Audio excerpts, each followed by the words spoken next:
दशकों से ना हम सरकारी बजट और रक्षा मामलों को लेकर एक ही पुरानी कहानी सुनते आए हैं हम्म। कि फंड्स का पूरा इस्तेमाल नहीं होता। एग्जैक्टली। कहानी ये है कि सरकार पैसा तो आवंटित करती हैं, लेकिन वो लाल फीताशाही और कागजी कार्यवाही के चलते। साल के अंत तक लैप्स हो जाता है और वापस चला जाता है। राइट। लेकिन क्या हो अगर मैं कहूं कि ये दशकों पुरानी धारणा 3 अप्रैल 2026 के करंट अफेयर्स के एक छोटे से डेटा पॉइंट ने पूरी तरह से तोड़ दी है। अच्छा। हाँ, आज हमारे पास जो स्रोत हैं, Indian policy developments and strategic milestones 2025-2026, उसमें एक आंकड़ा है जिसने मुझे सच में चौंका दिया। रक्षा मंत्रालय ने अपने पूंजीगत परिव्यय मतलब कैपिटल आउटले का 100% उपयोग हासिल कर लिया है। अरे वाह, 100%। हाँ, 1,86,000 करोड़ रुपए, और एक भी पैसा बिना इस्तेमाल के नहीं बचा। मतलब ये कोई छोटी बात नहीं है। बिल्कुल नहीं है, वास्तव में एक ऐतिहासिक बदलाव है। और देखिए, ये सिर्फ रक्षा बजट का मामला नहीं है। हम्म। अगर हम आज के घटनाक्रमों को गहराई से देखें ना, तो ये एक बहुत बड़े पैटर्न का हिस्सा है। हम अक्सर चीजों को अलग अलग सिलोज में बांट कर देखते हैं। कि ये अर्थव्यवस्था की खबर है और वो प्रशासन की। बिल्कुल, और वो तकनीक की। लेकिन आज के हमारे इस गहन विश्लेषण में हमारा उद्देश्य इन सिलोस को तोड़ना है। रक्षा क्षेत्र की इस प्रशासनिक दक्षता के पीछे वही मानसिकता काम कर रही है जो जमीनी स्तर पर, मतलब पंचायत से लेकर अंतरिक्ष में सैटेलाइट इंटरनेट तक नीतियां बना रही है। राइट। हमें बस उन बिंदुओं को जोड़ना है, और यही आज की इस डीप डाइव का मिशन भी है।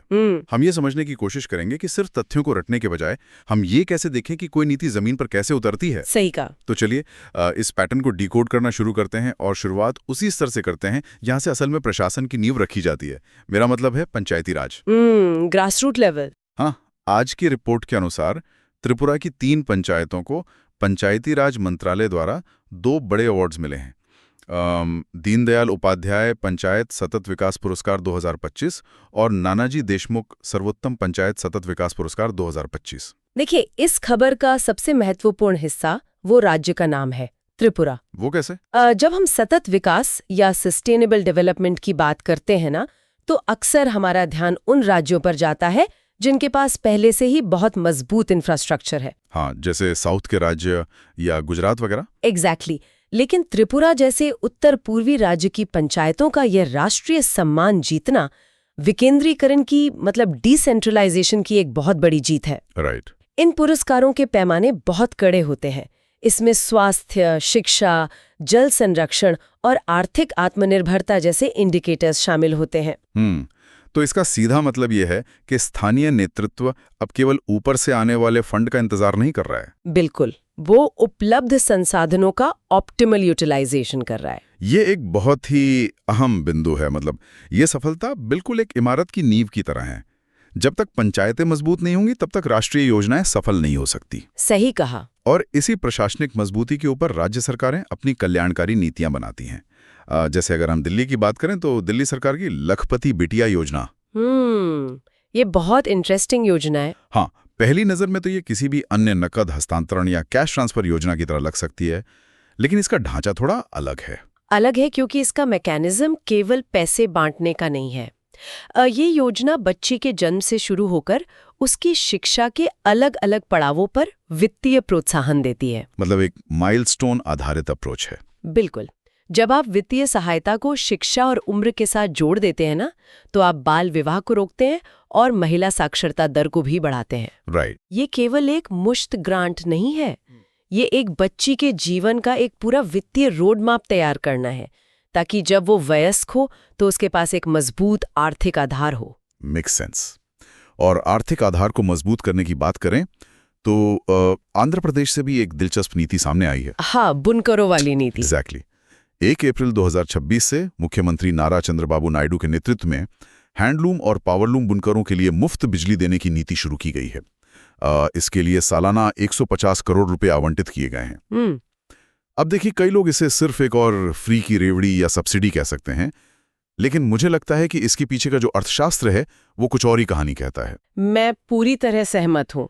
इसे मुफ्त की रेवड़ी कहना इस पूरी इंडस्ट्री के मैकेनिज्म को नजरअंदाज करना होगा। वो कैसे? देखिए, पावरलूम और हैंडलूम सेक्टर में सबसे बड़ी इनपुट कॉस्ट कच्चा माल नहीं होती बल्कि बिजली होती है। अच्छा। हाँ, जब एक बुनकर के लिए बिजली का बिल उसके मुनाफे का एक बहुत बड़ा हिस्सा खा जाता है ना, तो वो इस पारंपरिक काम को छोड़कर शहरों की तरफ पलायन करने लगता है। सर्वाइवल का सवाल आ जाता है। राइट। तो 150 करोड़ रुपए का ये निवेश असल में एक निवारक उपाय है।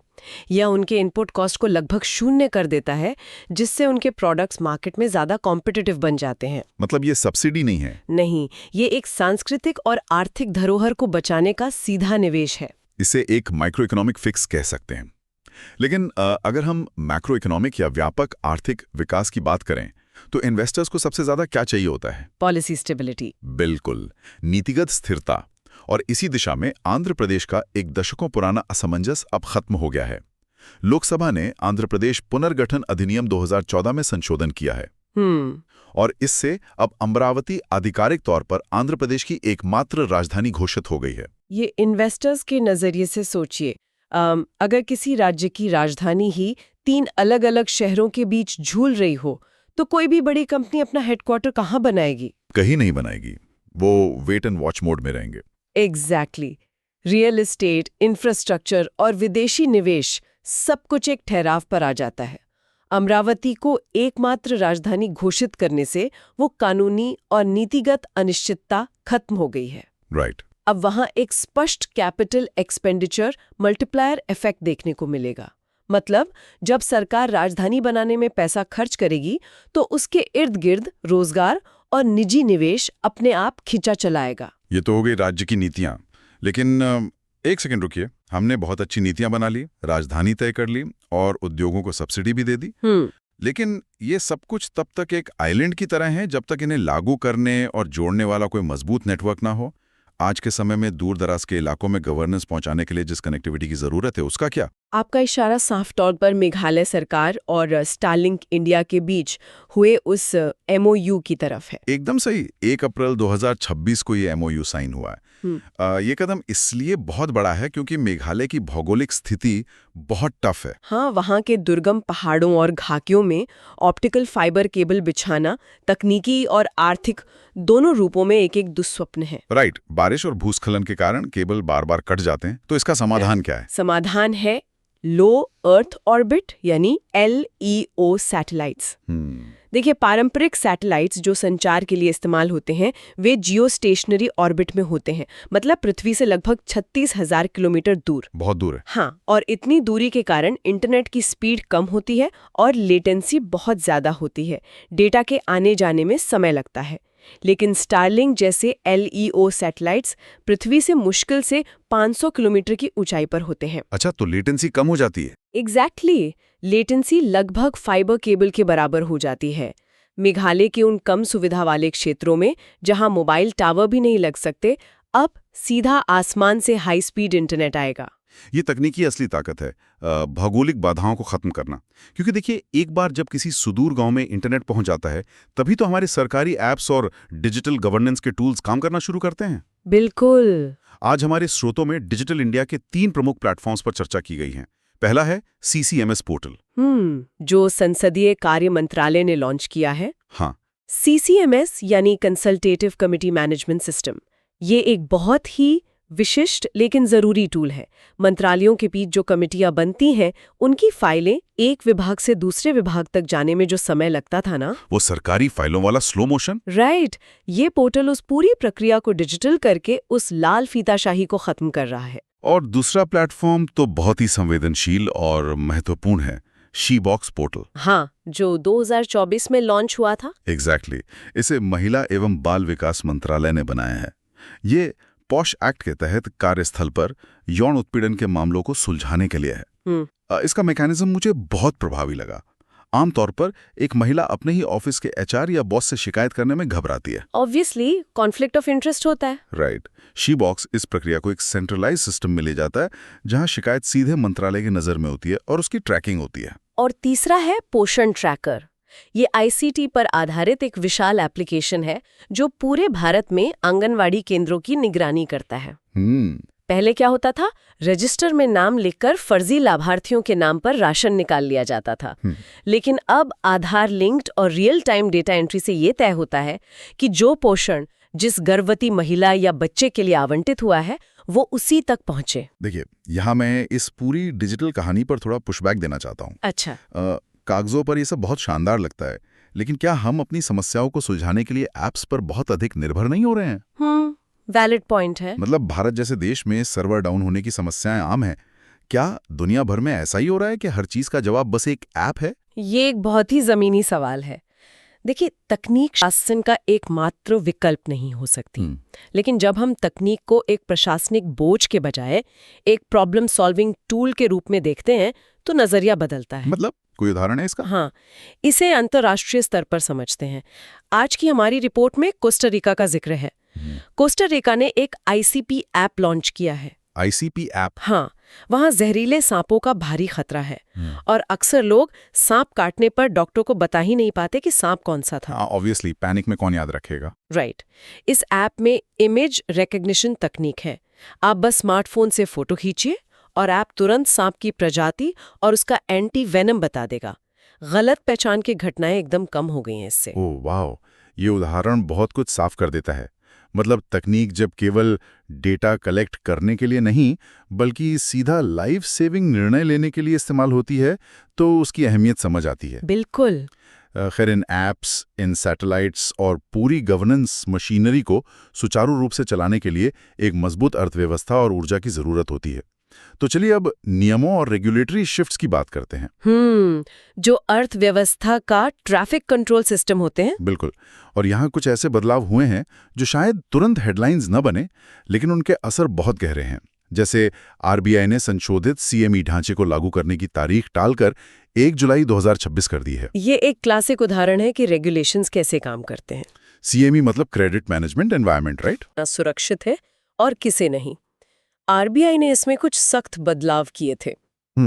लेकिन आरबीआई ये भी समझता है कि बैंकों का जो कोर बैंकिंग सिस्टम है उसे रातों रात इस नए ढांचे के अनुकूल नहीं बनाया जा सकता। अगर आप चलती गाड़ी का इंजन अचानक बदलेंगे तो दुर्घटना हो जाएगी। राइट, सिस्टम क्रैश हो सकता है। एग्जैक्टली। तारीख आगे बढ़ाने का मतलब है कि रेगुलेटर बैंकों को उनके सिस्टम अपग्रेड करने का पूरा समय दे रहा है ताकि अर्थव्यवस्था में क्रेडिट फ्लो बाधित ना हो। Make sense. और रेगुलेशन की इसी तर्ज पर बीमा क्षेत्र में भी एक बड़ा बदलाव होने जा रहा है। इरडा ने 1 अप्रैल 2026 से सभी इंश्योरर्स के लिए भारतीय लेखा मानक या इंड एएस का पालन करना अनिवार्य कर दिया है। ये इंड एएस आखिर है क्या और इसकी जरूरत क्यों पड़ी? इसे एक यूनिवर्सल चार्जिंग केबल की तरह समझिए। अच्छा। हाँ, पहले भारतीय बीमा कंपनियां अपने अलग तरीके से अकाउंटिंग करती थीं। अगर कोई ग्लोबल इन्वेस्टर, मान लीजिए लंदन या न्यूयॉर्क से, भारत के बीमा बाजार में पैसा लगाना चाहता तो उसे भारतीय बही खाते समझ ही नहीं आते थे, क्योंकि स्टैंडर्ड्स अलग थे। राइट। इंड एएस असल में अंतर्राष्ट्रीय वित्तीय रिपोर्टिंग मानकों के अनुरूप है। जब सभी कंपनियां एक ही ग्लोबल भाषा में अपने खाते बनाएंगी तो ट्रांसपेरेंसी बढ़ेगी और विदेशी पूंजी का आना बहुत आसान हो जाएगा। यानी आप अपने प्लग को ऐसा बना रहे हैं कि दुनिया का कोई भी इन्वेस्टर अपना सॉकेट उसमें लगा सके। बहुत खूब। बिल्कुल। और अर्थव्यवस्था को बाहरी झटकों से बचाने के लिए सीबीआईसी ने भी एक कदम उठाया है। SEZ वाला? हाँ। बजट 26-27 के प्रावधानों के अनुसार विशेष आर्थिक क्षेत्रों मतलब SEZ में काम करने वाली मैन्युफैक्चरिंग इकाइयों के लिए एक अस्थायी उपाय की घोषणा की गई है। वैश्विक सप्लाई चेन में जो उतार चढ़ाव आ रहे हैं, ये कदम हमारे निर्यातकों को उस मंदी से थोड़ा बफर प्रदान करेगा। सही कहा।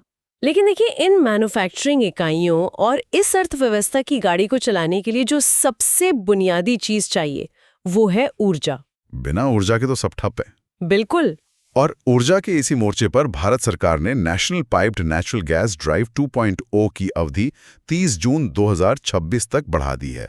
इसका लक्ष्य है कि भारत के ऊर्जा मिश्रण में प्राकृतिक गैस का उपयोग 15% तक हो जाए। अब सवाल ये है कि प्राकृतिक गैस पर ही इतना जोर क्यों? क्योंकि प्राकृतिक गैस एक ट्रांजिशन फ्यूल है।